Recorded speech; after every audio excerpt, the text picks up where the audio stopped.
En causa de muerte en el Perú, figura primero insuficiencia respiratoria o infecciones respiratorias. Y en el COVID, obviamente, las causas más frecuentes han sido las insuficiencias respiratorias.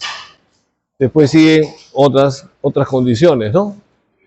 Entonces, esta clase un poco es frecuente que se ve en las emergencias, en los hospitales, y bueno, voy a tratar de darles algunos ejemplos.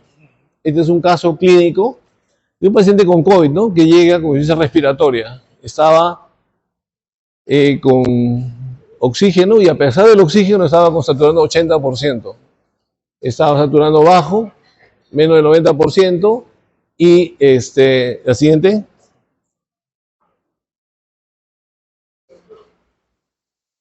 Pasa, la siguiente.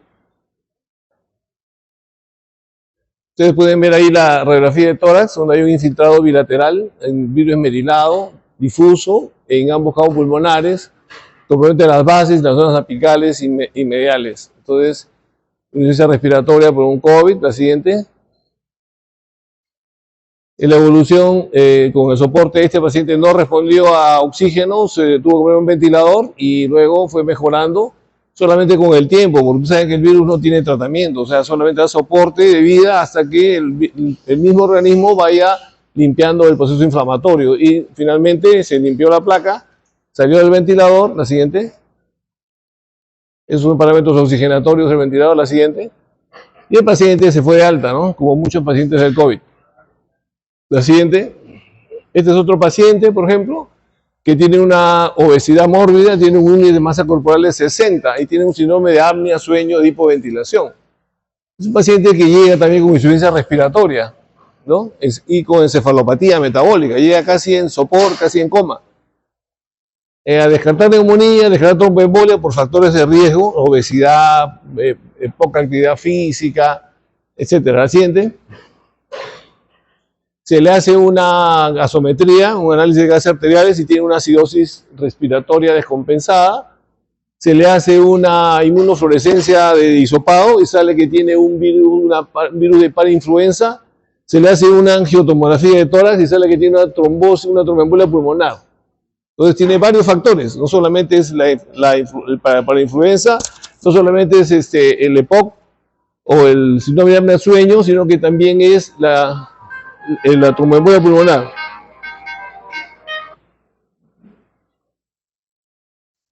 La siguiente, esa es su placa de ingreso, ¿no? Pueden ver ahí un compromiso infiltrativo bilateral, intersticio alveolar, y en la angiotomografía ven en la rama derecha de la arteria pulmonar no pasa el contraste porque hay un trombo del lado derecho en el abajo. Ahí ven que llega el contraste de con blanco y luego no progresa. La rama derecha, esa hay un stop, esa es una tromboembolia. Bien, entonces el paciente, la siguiente, ahí está la gasometría de ingreso, miren, pH 7.1, PCO2 135 de PCO2, que normalmente es 40. PO 133, estando con oxígeno a 70%, más reservorio, un bicarbonato de 45 y un pH de 190. O sea, él entra a ventilación mecánica, la siguiente. Es un paciente obeso mórbido, ya lo pueden ver.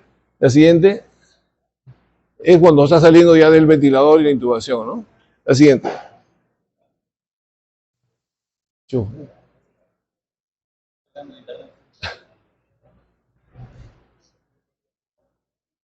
Este es otro paciente que tiene un diagnóstico de HIV, que está en tratamiento con targa y que tiene unas lesiones dérmicas, que es un sarcoma de Kaposi y que viene por insuficiencia respiratoria. La siguiente.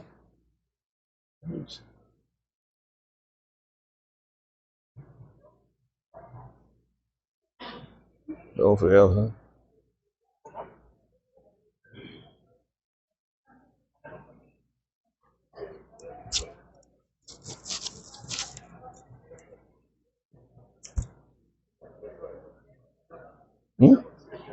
¿Podría hablar un poquito más cerca del micro para que se escuche hacia el fondo?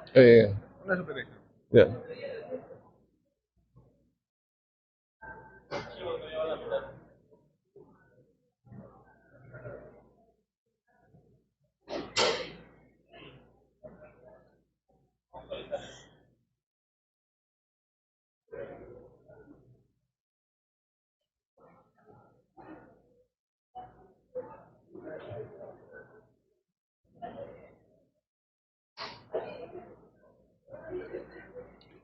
Lo que pasa es que he puesto muchas imágenes. Entonces probablemente esas fotos están muy pesadas, no demora mucho. No es eso, doctor, porque... Es la velocidad de internet, pues. Es la velocidad de internet. Porque es imposible que 11 megabytes no se descarguen en... Ya está, ya está terminando. Ya falta poquito, Lo que pasa, dice el encargado, es que es una falla de toda la computadora que no hay internet. Ah, pero ya volvió ya. Por fin. Ya está ya, ya está ya.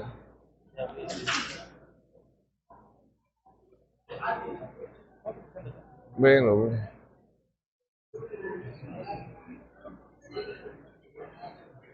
¿Dónde se cae? Lo baja. En el ecran.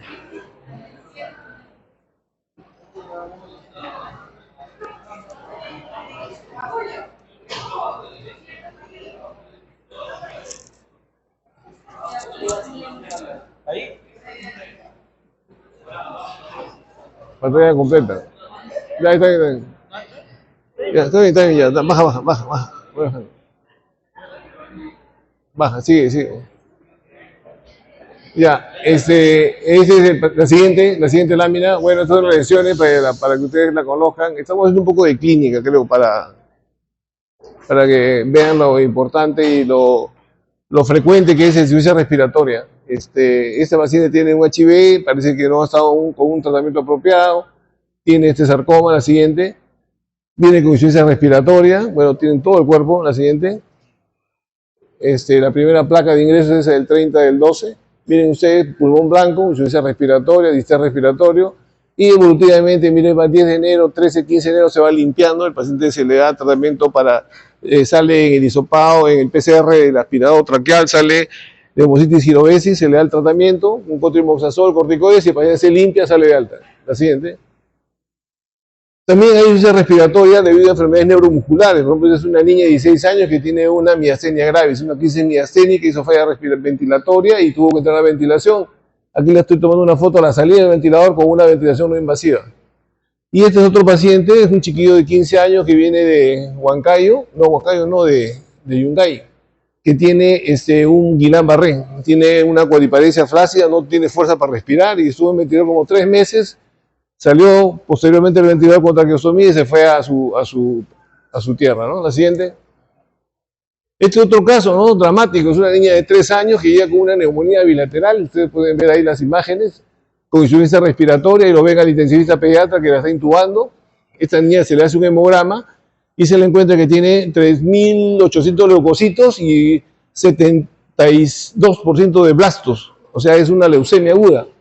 Y tiene detectado en el hisopado faríngeo por PCR, Bordetella pertussis, metaneumovirus y tiene un coronavirus que no es COVID. O sea, tiene una infección respiratoria que es insuficiencia respiratoria. La siguiente. Esta niña está en ventilador, se le da tratamiento y miren cómo se limpia la placa y sale del ventilador y para iniciar la terapia para la leucemia. La siguiente. Pero también hay condiciones que tienen insuficiencia respiratoria, pero que son final de vida. Este es un paciente, por ejemplo, de 90 años, secuela de ACV, múltiples ACV, postrado, con escaras, con incontinencia, que no está conectado con el ambiente y que tiene insuficiencia respiratoria. Entonces la pregunta es, ¿ahí lo ponemos en un ventilador y cuidados intensivos? No, porque es final de vida. La siguiente. Bien, entonces la insuficiencia respiratoria es básicamente la incapacidad del pulmón para oxigenar la sangre y que esa sangre no oxigenada, el oxígeno no llegue a los tejidos para que cumpla la función de producir ATP y energía. La sangre venosa llega pues al ventrículo derecho, se bombea al corazón, ahí se oxigena y luego pasa a la aurícula izquierda y se bombea a todo el torrente sanguíneo. Entonces el pulmón lo que hace es oxigenar la sangre y dependiendo del nivel de hemoglobina es que va a transportar el oxígeno y es importante también la bomba cardíaca, la siguiente. El oxígeno llega a los tejidos, a la célula, a nivel de la mitocondria para formar ATP. El ATP es la energía que necesita la célula para poder funcionar. No hay ATP, la célula disfusiona y se muere. La siguiente. Si no hay ATP, hay metabolismo anaeróbico. Y cuando hay metabolismo anaeróbico se produce lactato. Entonces el lactato es una medición de cuán severo es la hipoxemia a nivel celular. La siguiente. Entonces tenemos el lactato, cuando el lactato es más alto, porque normal es de 1 a 2, entonces si el lactato sube a 10, 11, 16, la mortalidad o la sobrevida es mucho más baja, ¿no? Entonces el lactato mide el metabolismo anaeróbico. Este es el pulmón es una estructura que tiene básicamente endotelio y epitelio. Son 300 millones de alvéolos, tiene una superficie de intercambio gaseoso de más o menos 70 a 100 metros cuadrados. Tiene una gran reserva funcional, pero toda la sangre que pasa del lado derecho del corazón, del ventrículo derecho, pasa por el pulmón. De ahí se oxigena y pasan, esos 5 litros pasan al ventrículo izquierdo. Entonces el pulmón es un órgano por donde pasa toda la sangre siempre, va pasando por ahí y es como un filtro también. Cuando hay toxinas en la sangre, por ejemplo una peritonitis con una infección seria y bacteriemia, y hay citoquinas, esas citoquinas van a pasar por el pulmón.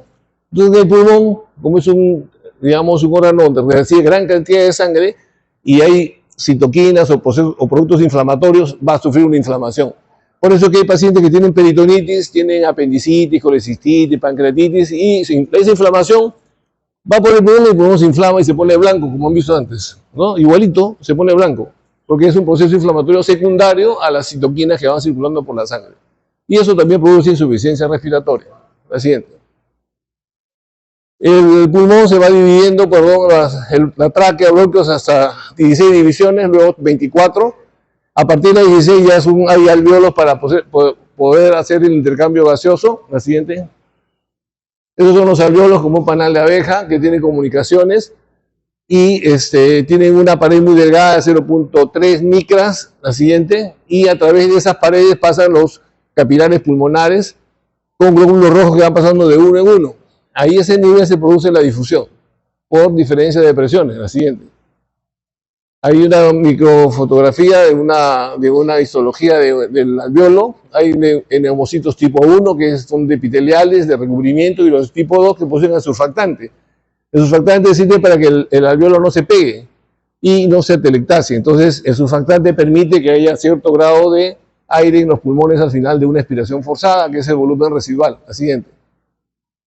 Bien, acá solo para mostrarles, recordarles que nosotros a presión barométrica, la concentración de oxígeno es 0,21 y la presión parcial de oxígeno es 150 en el aire y en el alvéolo es más o menos 100. La sangre venosa mixta que llega por el lado derecho, la sangre venosa tiene una presión de oxígeno de 40 con una saturación de 75. Cuando pasa por los alvéolos se oxigena y el PO2 de 40 sube a 95 y el PCO de 46 baja a 40. El pH se normaliza y la saturación de 75 sube a más de 95, que es lo normal. Entonces esa es la difusión, entra el oxígeno, sale el CO2 y esos son los valores de pH de gases alveolares normales. La siguiente. Los gases, el PO2 va disminuyendo de la sangre hasta de 160 a la tráquea 150, en el alvéolo 100, en la sangre arterial 100 porque se equilibran, los capilares 45 y en la mitocondria la presión de oxígeno más o menos es 5 milímetros de mercurio. La siguiente. Los músculos de la respiración, de la inspiración, son básicamente el diafragma, es el músculo más importante de la inspiración. Y el de la expiración es pasiva porque el pulmón es elástico. La siguiente. Cuando el diafragma se contrae, se produce una presión negativa intrapleural y eso crea una diferencia de presiones. En la pleura menos 5 y en el aire no hay presión, o sea, es 0. Entonces, esa diferencia de presión, menos 5, 0 en el alvéolo, menos 5 es 5, la presión transpulmonar. La siguiente. Ahí pueden ver en el pulmón, este es en un pulmón sano, la presión intrapleural es negativa, tanto en inspiración como expiración, ¿no? A diferencia, cuando se pone un ventilador, todo es presión positiva. La siguiente. La presión transpulmonar es la diferencia entre la presión alveolar y la presión pleural. La siguiente. Aquí, por ejemplo, al final de una inspiración tranquila, uno inspira, al final, digamos, tenemos que la presión inspiratoria es menos 5 y la presión alveolar es 0.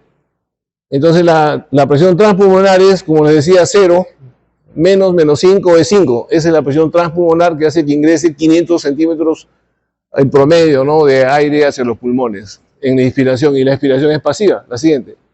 En la expiración, al final de la expiración, tenemos que la presión intrapleural disminuye, pero siempre es negativa, ¿no? Y la presión transpulmonar disminuye de 5 a la mitad. Entonces, ese es el mecanismo del ingreso de aire a los pulmones.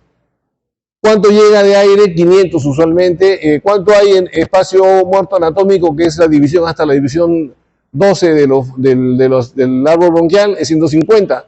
¿Cuánto queda a nivel del alveolo? Más o menos 3.500 o 3.000, que es el volumen de gas alveolar. Entonces,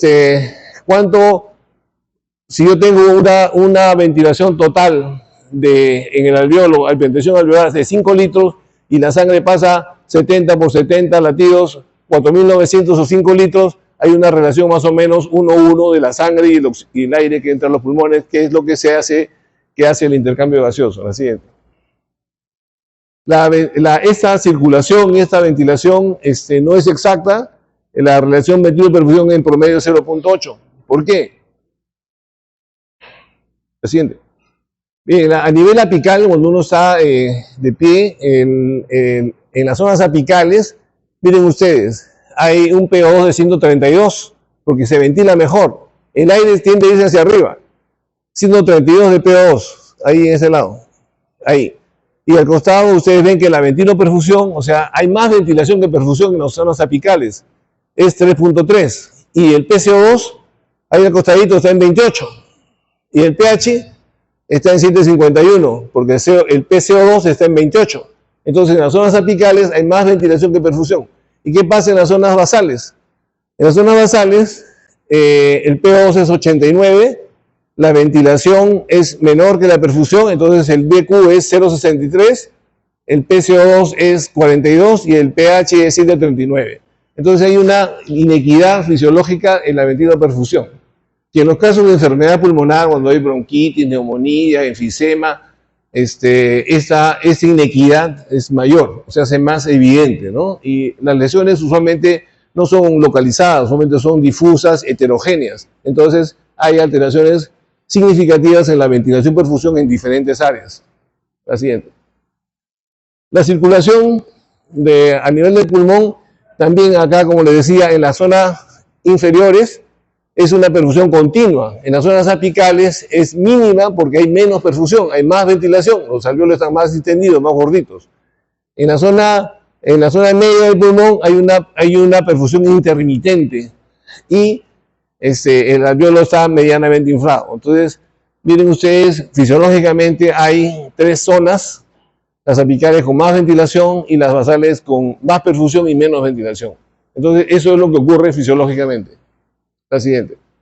También es importante conocer de que a nivel de la membrana alveolo capilar puede haber alguna afección. Depende, la difusión de los gases, depende de cuán gruesa sea esa membrana, cuánto de área comprometida y la diferencia de presiones y la solubilidad de los gases, ¿no? Por ejemplo, el CO2 es más soluble que el oxígeno.